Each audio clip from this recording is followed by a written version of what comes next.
नमस्कार बच्चों, आज हम कक्षा 10वीं गणित की प्रश्नावली 1.1 के प्रश्न 4 और प्रश्न 5 को हल करेंगे। बच्चों, प्रश्न 4 और प्रश्न 5 को हल करने से पहले हमें दो सर्वसमीकाएं याद होनी चाहिए। वे हैं पहली a प्लस बी का होल स्क्वायर। तो बच्चों यह होता है a square plus 2ab plus b square. और दूसरी सर्वसमीका है बच्चों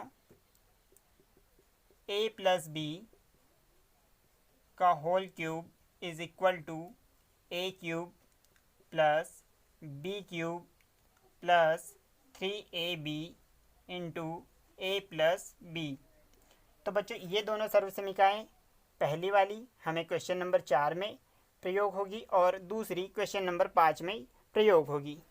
तो बच्चों आइए क्वेश्चन 4 को हल करते हैं। बच्चों क्वेश्चन 4 में लिखा हुआ है यूक्लिड विभाजन प्रमेयिका का प्रयोग करके दर्शाइए कि किसी धनात्मक पूर्णांक का वर्ग किसी पूर्णांक m के लिए 3m या 3m प्लस 1 के रूप का होता है। तो बच्चों यहाँ पर हमें संकेत दिया हुआ है, यह मान लीजिए x कोई धनात्मक पूर्णांक है, तब यह 3q प्लस 1 या 3q प्लस 2 के रूप में लिखा जा सकता है। इनमें से प्रत्येक का वर्ग कीजिए और दर्शाइए कि इन वर्गों को 3m या 3m प्लस 1 के रूप में लिखा जा सकता है। तो बच्चों हम यहाँ पर मान लेते हैं कि a कोई एक धनात्मक पूर्णांक है। माना a एक धनात्मक पूर्णांक है तथा b इज इक्वल टू 3 है।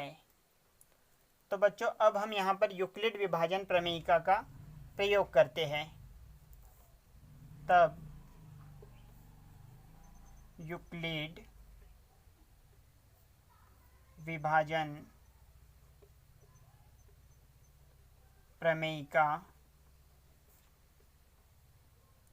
से, तो बच्चों यूक्लिड विभाजन प्रमेयिका से यदि हम a में 3 से भाग देते हैं और यह भाग q बार में जाता है, तो जो शेषफल है यह हमें पता है कि हमेशा r 0 से बड़ा या बराबर तथा b अर्थात 3 से छोटा होगा।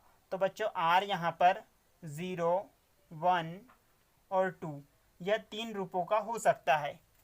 तो हम यूक्लिड विभाजन प्रमेयिका से इसे इस प्रकार से लिख सकते हैं a is equal to 3q plus r, जहाँ r इज इक्वल टू 0, 1, 2 है, क्योंकि r यह हमेशा 0 से बड़ा या बराबर होता है तथा b से हमेशा छोटा होता है। तो बच्चों यदि हम r की वैल्यू 0 ले तो हम a को 3q के रूप में लिख सकते हैं। यदि हम r की वैल्यू 1 ले तो a को हम 3q प्लस 1 के रूप में लिख सकते हैं, तथा यदि r की वैल्यू हम 2 ले तो a को हम 3q प्लस 2 के रूप में लिख सकते हैं। तो बच्चों तब a 3q प्लस 1 या 3q प्लस 2 के रूप का 3q प्लस 2 के रूप का होगा। तो बच्चों यहाँ पर 3 स्थितियाँ बन रही है a के लिए, या तो a is equal to 3q हो सकता है, या a is equal to 3q plus 1 हो सकता है, या a is equal to 3q plus 2 हो सकता है।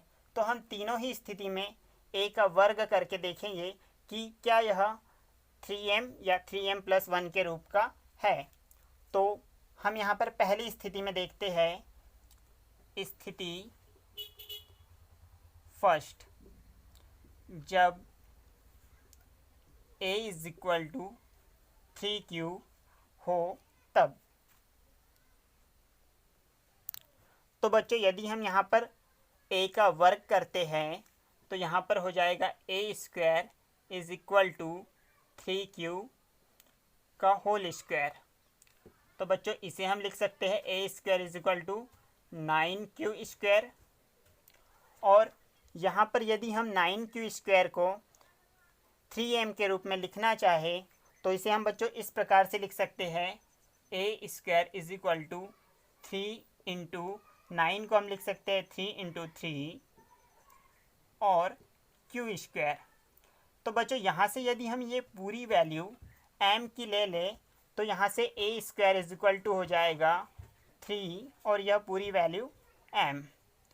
तो बच्चों इसे हम 3m के रूप में लिख सकते हैं जहाँ पर m is equal to 3q square है।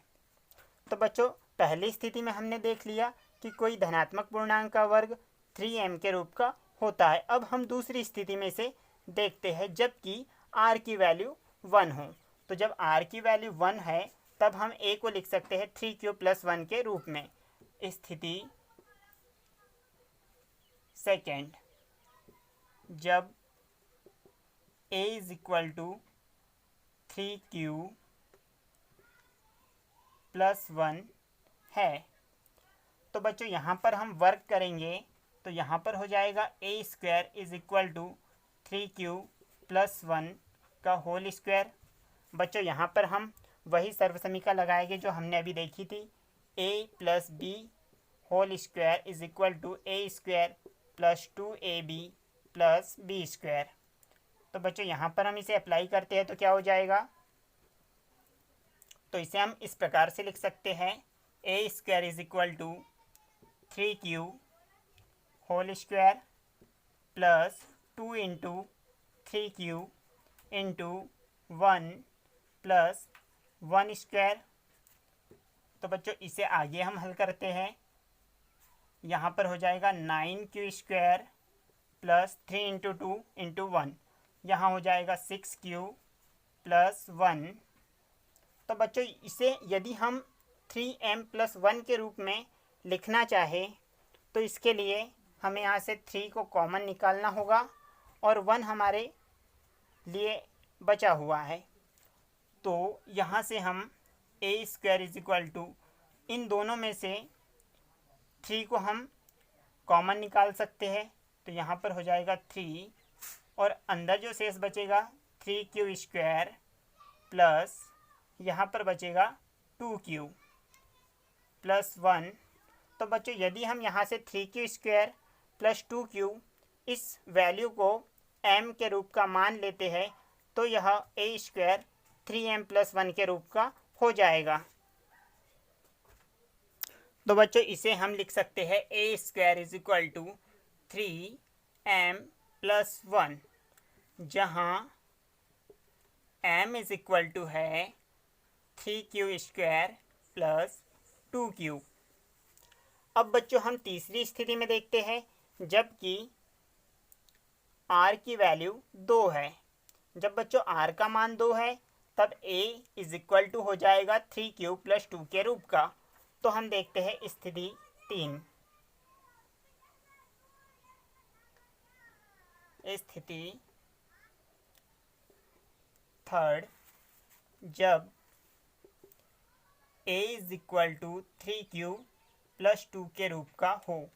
तो बच्चों यहाँ पर हम स्क्वायर करते हैं तो स्क्वायर करने पर यहाँ पर हो जाएगा a square is equal to 3q plus 2 का होल स्क्वायर। बच्चों यहाँ पर भी हम वही सर्वसमीका का प्रयोग करेंगे जो हमने अभी की थी।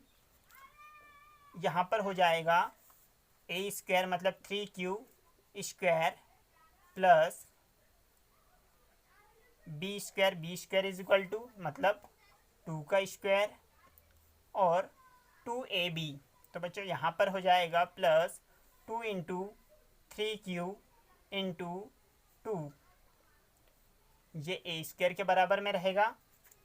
आगे इसे हम हल करेंगे a square is equal to 3 का स्क्वायर करेंगे बच्चों तो 9 और क्यू स्क्वायर प्लस 2 का स्क्वायर करने पर यहाँ 4 हो जाएगा और 3 इंटू 2 इंटू 2 तो यहाँ 3 2 जा 6 और 6 में 2 से मल्टीप्लाई करेंगे तो यहाँ पर हो जाएगा 12। तो इसे हम लिखेंगे 12Q।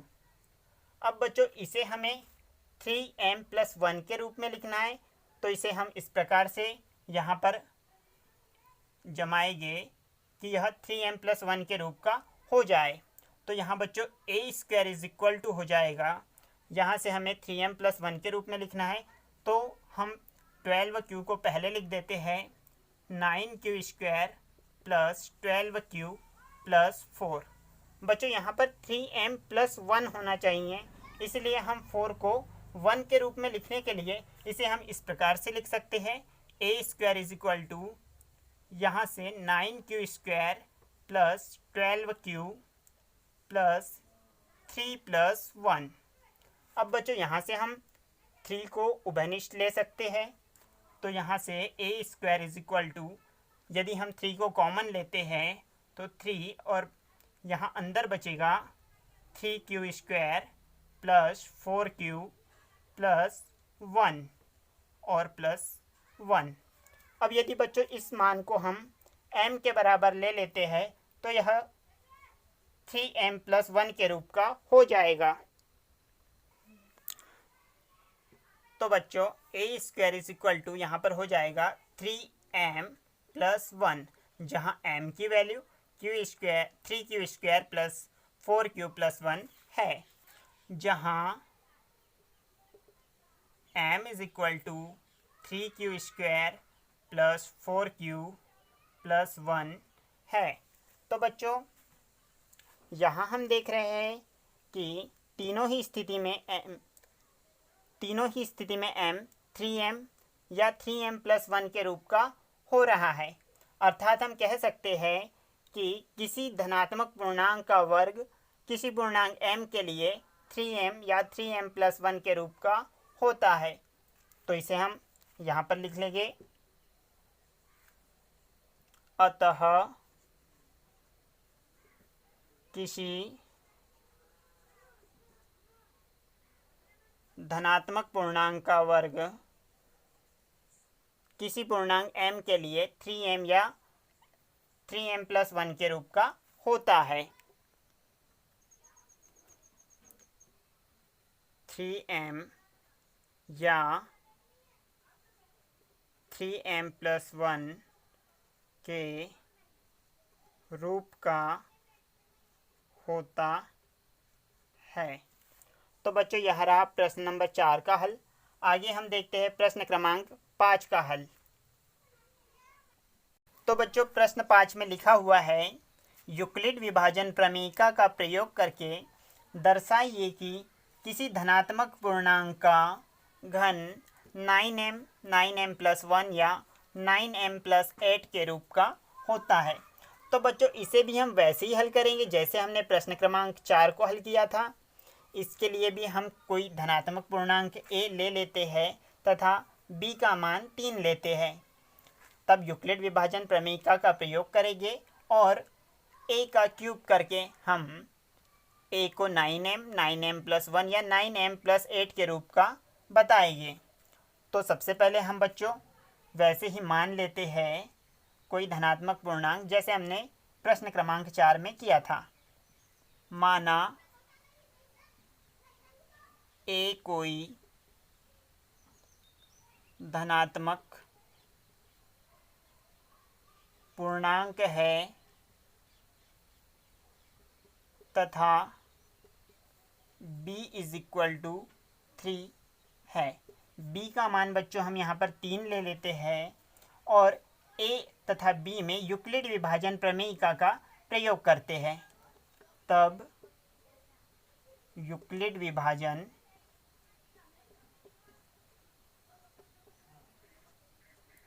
प्रमेयिका से, तो बच्चों यूक्लिड विभाजन प्रमेयिका से यहाँ पर क्या हो जाएगा, यदि a में हम 3 से भाग देते हैं और यदि यह भाग q बार में जाता है तो r का जो मान है बच्चों यहाँ पर हम जानते हैं कि r का मान हमेशा b भाजक से छोटा और 0 से बड़ा या बराबर होता है। तो r के मान यहाँ पर हो सकते हैं 0, 1 और 2। तो इसे हम इस प्रकार से लिखेंगे, a is equal to 3q plus r, जहाँ r इक्वल है 0, 1, 2। क्योंकि बच्चों r हमेशा 0 से बड़ा या बराबर होता है तथा b से छोटा होता है, अर्थात भाजक से छोटा होता है। तो बच्चों a को हम यहाँ पर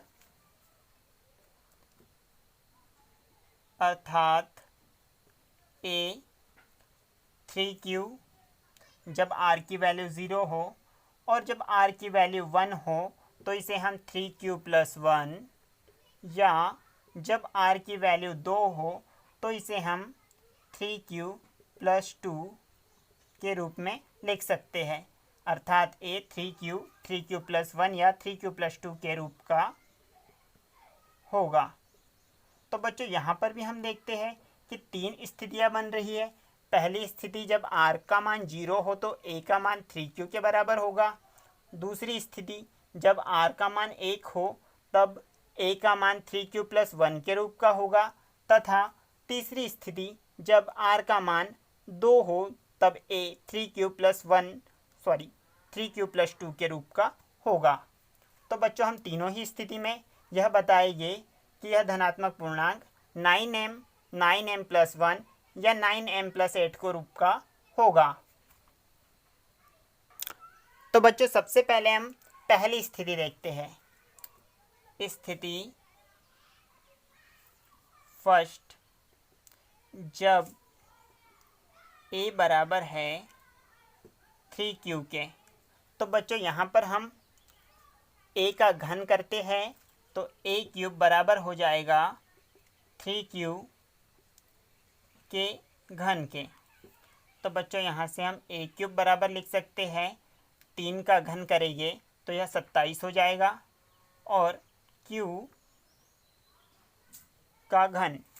तो बच्चों इसे हम 9m के रूप में यदि लिखना चाहें तो इसे हम इस प्रकार से लिख सकते हैं, a cube is equal to 9 into 3q का घन।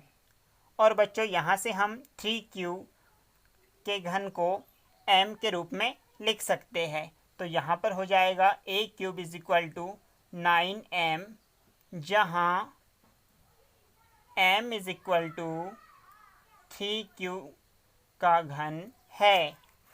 तो बच्चों पहली स्थिति में हमने बता दिया कि किसी धनात्मक पूर्णांक a का घन 9m के रूप का होता है। इसी प्रकार बच्चों हम स्थिति 2 देखते हैं।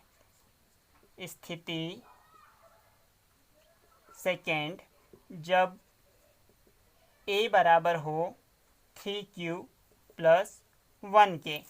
तो बच्चों यहाँ पर हम a का घन करते हैं तो यहाँ पर हो जाएगा a क्यूब और यहाँ पर 3q प्लस 1 का घन। अब बच्चों यहाँ यदि हम देखें 3q प्लस 1 का क्यूब तो यह होता है a cube is equal to, बच्चों हमने इसके पहले एक आइडेंटिटी पहले ही देखी थी जब हमने इस वीडियो को स्टार्ट किया था कि a प्लस b का होल क्यूब यह बराबर होता है a cube plus b cube plus 3ab bracket में a प्लस b। तो बच्चों यहाँ हम 3q प्लस 1 को इस रूप में इस प्रकार से लिखेंगे, 3q का cube plus 1 cube plus 3 into 3q into 1 bracket में 3q प्लस 1। इसे आगे हल करते हैं बच्चों तो यहाँ से हो जाएगा a cube is equal to 3 का क्यूब करेंगे तो बच्चों यह हो जाएगा 27q का क्यूब प्लस 1 प्लस यहाँ 3 में 3 से मल्टीप्लाई करेंगे तो ये हो जाएगा 9q और बच्चों अंदर आ जाएगा 3q प्लस 1। अब इसे आगे हल करते हैं हम। तो बच्चों इसे हम लिख सकते हैं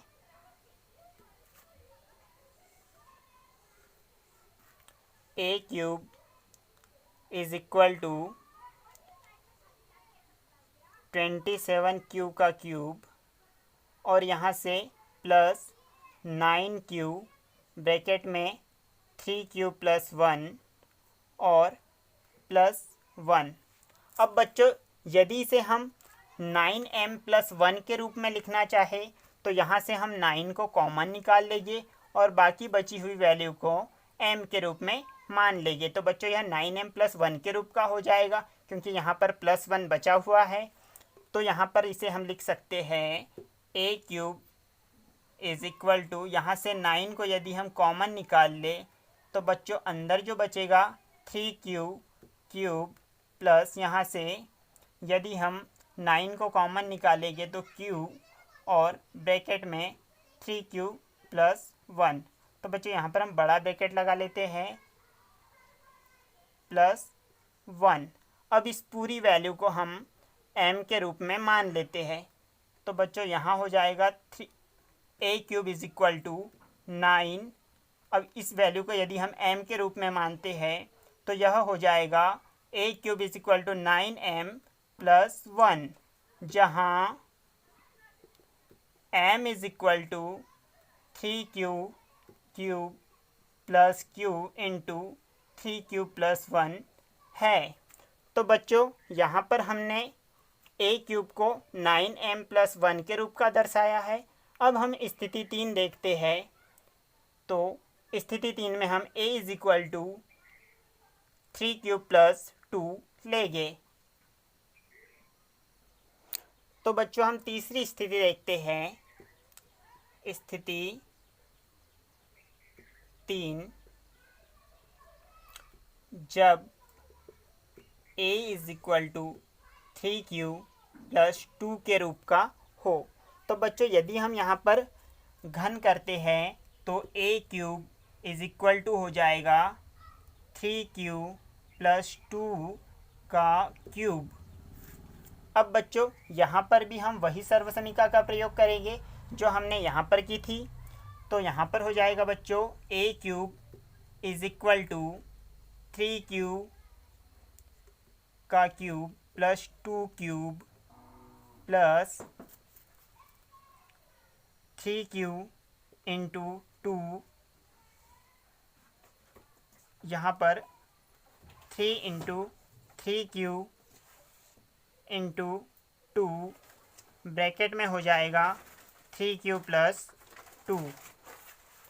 अब बच्चों इसे हम आगे हल करते हैं तो यह हो जाएगा a cube is equal to 3 का क्यूब करेंगे तो यह हो जाएगा 27, 27q का क्यूब प्लस 2 का यदि हम घन करते हैं तो यह 8 हो जाएगा प्लस 3 गुना 3 9 और गुना 2 तो यह हो जाएगा 18q और बच्चों यहाँ आ जाएगा 3q प्लस 2। अब बच्चों यदि हम इसे 9m प्लस 8 के रूप में लिखना चाहे तो इसे हम इस प्रकार से लिखेंगे a cube is equal to, यहाँ से यदि हम 18q ब्रैकेट में 3q प्लस 2 इसको पहले लिख लेते हैं तो यह हो जाएगा 27q क्यूब प्लस यहाँ से हम लिखेंगे 18q ब्रैकेट में 3q प्लस 2 और प्लस 8। अब बच्चों यहाँ से हम 9 को कॉमन निकाल लेंगे तो यहाँ पर हो जाएगा a cube is equal to 9 common लेने पर यहाँ पर बचेगा 3q क्यूब प्लस यहाँ से 9 यदि हम कॉमन लेते हैं तो यहाँ पर बचेगा 2q ब्रैकेट में 3q प्लस 2 प्लस 8। अब बच्चों यदि हम इस वैल्यू को m के रूप की मान ले तो a का घन 9m प्लस 8 के रूप का हो जाएगा। तो बच्चों इसे हम आगे हल करते हैं।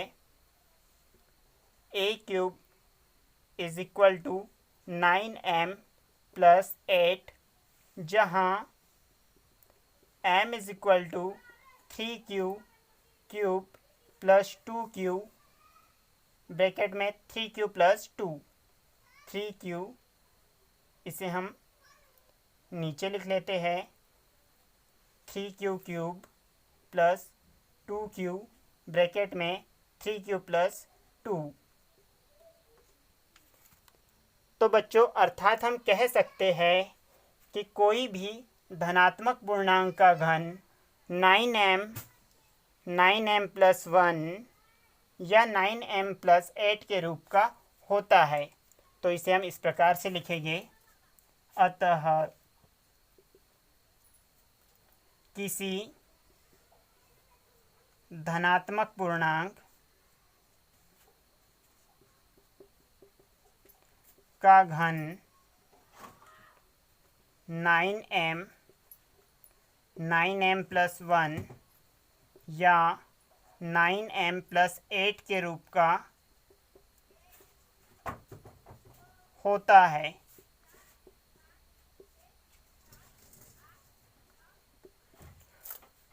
तो बच्चों ये हुआ प्रश्न नंबर 5 का हल। इस वीडियो में इतना ही। आगे के वीडियो में हम अंकगणित के आधारभूत प्रमेय के बारे में तथा एलसीएम व एचसीएफ के बारे में चर्चा करेंगे। धन्यवाद।